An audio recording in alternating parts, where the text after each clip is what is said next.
இன்னைக்கு 64 கலைகளை பார்ப்போம்.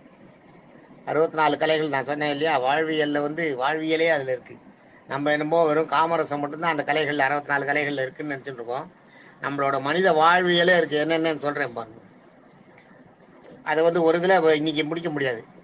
கொஞ்சம் கொஞ்சம் சொல்கிறேன், முடிஞ்ச வரைக்கும் சொல்கிறேன். அப்புறம் 2-3 நாள் சொல்கிற மாதிரி இருக்கும். சொல்கிறேன், இருந்தாலும் நீங்கள் கண்டினியூ பண்ணிங்க. இன்னைக்குள்ளே சொல்லணுன்னா அது எப்படியும் ஒரு 3/4 மணி நேரத்துக்கு ஆகிடும். வேண்டாம், நான் ஒவ்வொரு நாளும் சொல்கிறேன். ஒரு 2-3 நாளை சேர்த்து கொஞ்சம் கொஞ்சமாக சொல்கிறேன். 64 கலைகளில் முதல்து வந்து எழுத்து இலக்கணம். எழுத்து வரி வடிவமாக செய்யறது. எழுத்தை வந்து வரி வடிவமாக செய்யணுமே, அது ஒரு கலை. எழுத்த வரி வடிவத்தில் அது அந்த ஒவ்வொரு எழுத்து இருக்கு இல்லையா? மலையாளம் ஒரு எழுத்து இருக்குது, தமிழ் ஒன்று இருக்குது, தெலுங்கு ஒன்று இருக்குது. வந்து தமிழில் எப்படி எழுதுகிறோம், மலையாளத்தில் எப்படி எழுதுகிறோம், ஹிந்தியில் எப்படி எழுதுகிறோம். எழுத்துக்கு வடிவம் இல்லையா? அது ஒரு வரி. எழுத்து வரி வடிவம், அது ஒரு கலை தானே. எழுத்து இலக்கணம் ஒரு கலை. அதே மாதிரி யாப்பு இலக்கணம் 2. 1 எழுத்து இலக்கணம், 2 யாப்பு இலக்கணம். யாப்பு இலக்கணம்ன்றது என்ன தெரியுமா? யாப்புன்றது வந்து உங்களுக்கு எழுத்தெல்லாம் வராது.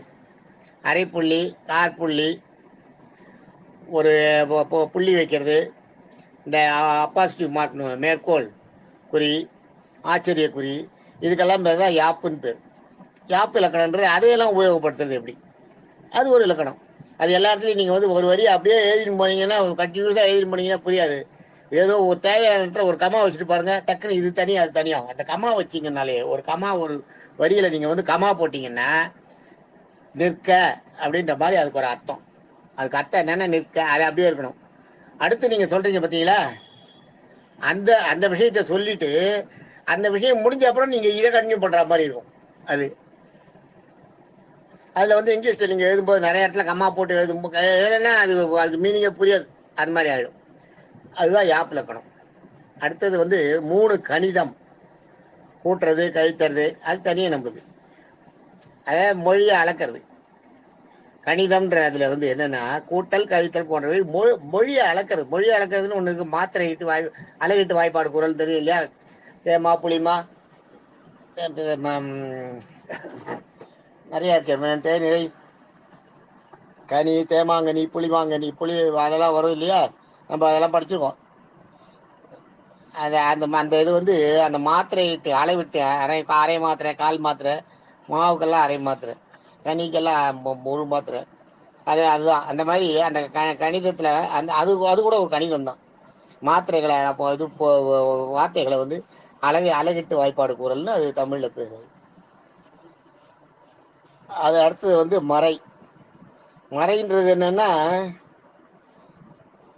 உயிரெழுத்து, மெய்யெழுத்து, உயிர்மெய் எழுத்து, ஆயுத எழுத்து, பிரணவம், அந்த 5ஐயும் உயிரெழுத்து, மெய்யெழுத்து, உயிர்மெய் எழுத்து, ஆயுத எழுத்து, பிரணவம். பிரணவம்ன்றது ஓம்ன்றோம் இல்லையா? அதான் பிரணவம். இந்த 5ஐயும் நம்ம தெரிஞ்சுக்கிறது இல்லை. இது நான் சொல்லிட்டு நீங்கள் தெரிஞ்சது இல்லை, குரு கிட்ட கற்றுக்கிறது. அது ஒரு கலை. குரு சொல்லி கொடுக்கணும் இதை உங்களுக்கு. குரு வாயால் கொத்து கொடுக்கணும். அதுக்கப்புறம் நீங்கள் அதை இது பண்ணணும். அப்போ தான் அதுக்கு வந்து அந்த இது, அது ஒரு கலை. அடுத்தது வந்து புராணம். புராணமும் ஒரு கலை. புராணங்களை தெரிஞ்சுக்கிறது சாதாரண விஷயம். நான் சொன்னேன் இல்லையா, 18 புராணம். 18 புராணம் சொல்லியிருந்தேன் இல்லையா? நவீன புராணம்னு ஒரு 18 சொன்னேன் இல்லையா? அதுதான் அந்த புராணங்களை தெரிஞ்சுக்கிறது. அது ஒரு கலை. 5 புராணம். 6 வியாகரணம். வியாகரணம்னா மொழி இலக்கணம் பேசுறது. மொழியில் இலக்கணம் பேசுறதுன்றது சாதாரண விஷயம் இல்லை. இலக்கணத்தோடு நம்ம பேசவே முடியாது, ரொம்ப கஷ்டப்படுவோம்.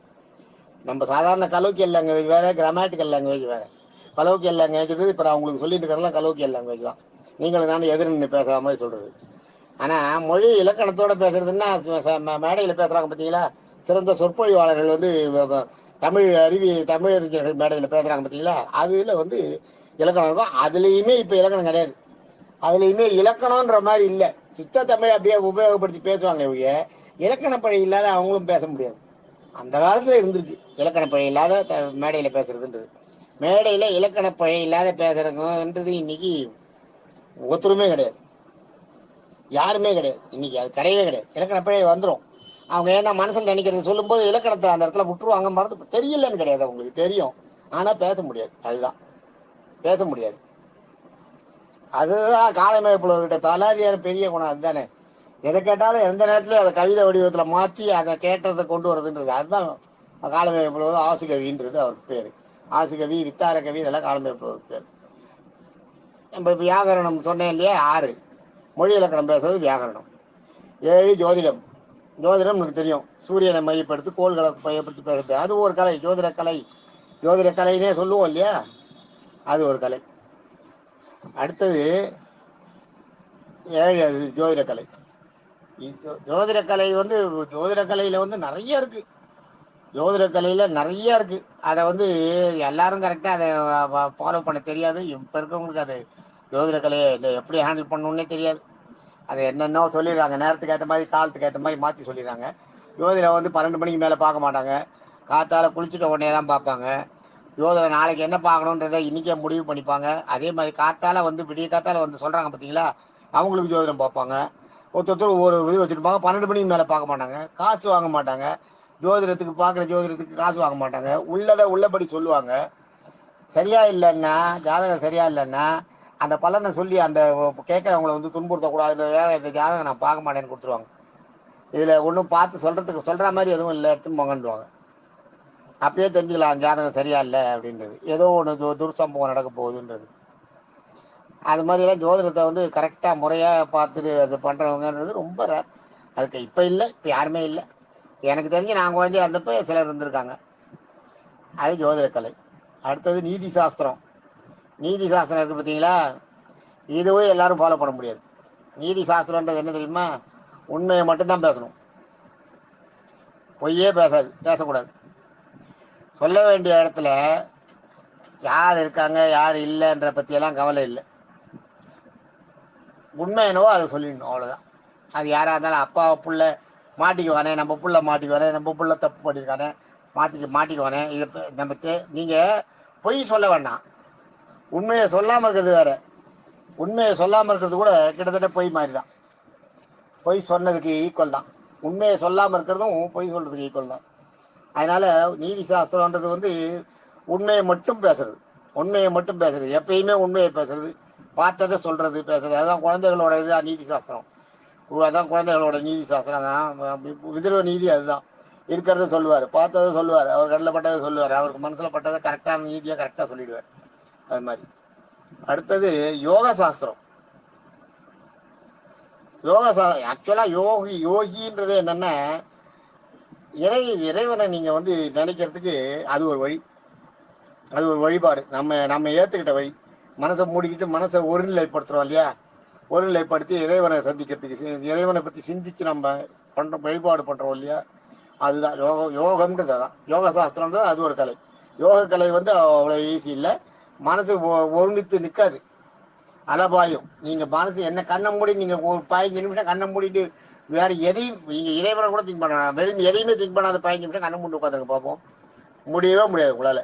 எப்பயோ எங்கேயோ போனது, அங்கே போனோமே, இங்கே வந்தோமே, அவன் நம்மளை அப்படி சொன்னானே, நம்ம அதுக்கு ஒன்றும் பதிலே சொல்லாமல் வந்துட்டோமே, இல்லை நம்ம திருப்பி சரியாக கேட்டோம், வரும் தானாக வந்து.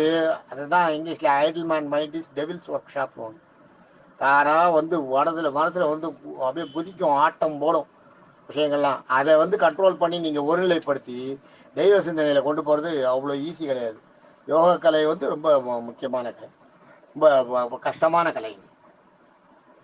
அடுத்தது 10வது கலை தர்மசாஸ்திரம். தர்மசாஸ்திரன்றது வந்து சன்மார்க்கம், தாசமார்க்கம். சன்மார்க்கன்றது வந்து நல்லதை மட்டுமே பண்ணிட்டு இருக்கிறது போகிறது. தாசமார்க்கன்றது வந்து இப்போ இறைவனுக்கு வந்து கைங்கரியம் பண்ணுறது. இறைவனுக்கு வந்து தாசனா அடிமையாக இருந்து சேவை செய்கிறது வந்து தாசமார்க்கம். அடுத்தது சத்புத்திர மார்க்கம். சத்புத்திர மார்க்கம்னா பிள்ளைய வந்து நல்லபடியாக வளர்க்குறது. புத்திரன் பிறந்துடுறது பெருசு இல்லை, புத்திரனை வந்து தர்மசாஸ்திரங்களை தெரிஞ்சு அவனுக்கு கற்றுக் கொடுத்து சத்புத்திரனை அவனை கொண்டு வரணும், சத்புத்திரனா அவனை மாற்றணும். அதை சத்புத்திரனா கொண்டு வரணும். நீங்கள் விட்டீங்கன்னா எப்படி வேணாலும் வளர்ந்துருவான், பிறக்கிறது குழந்தைன்ட்டு பெருசு இல்லை. அடுத்தது சகமார்க்கம். சகமார்க்கம்னா சகம்னாலேயே சகான்னுவாங்க தெரியுங்களா. சகான்றது ஆக்சுவலாக சான்ஸ்கிரிட் வேர்டு. சகான்றது நண்பன், அவன் என்னோட சகான்னுவாங்க. சகான்றது நண்பன். சகமார்க்கன்றது நட்போட பழகிறது. இந்த நாள் இதுவும் ஒரு கலை. தர்மசாஸ்திரத்தில் சன்மார்க்கம், தாசமார்க்கம், சத்புத்திர மார்க்கம், சகமார்க்கம். இதனாலும் சேர்ந்தது ஒரு கலை, இதுவும் ஒரு தர்மம். ஆக இன்னைக்கு 10 சொல்லியிருக்கு. இன்னைக்கு போகிறோம். நாளைக்கு 11லேருந்து சொல்கிறேன். நாளைக்கு 11லேருந்து மீதியை நான் சொல்கிறேன். நாளைக்கு 64 கலைகளுக்கும் இருக்குது. அதில் ஒரே ஒரு கலை தான் மன்மத கலை. மீதி 63 நம்ம வாழ்க்கையில் நம்ம தினம் அனுபவிச்சுருக்கிற கலை, தெரிஞ்சிக்க வேண்டிய கலை.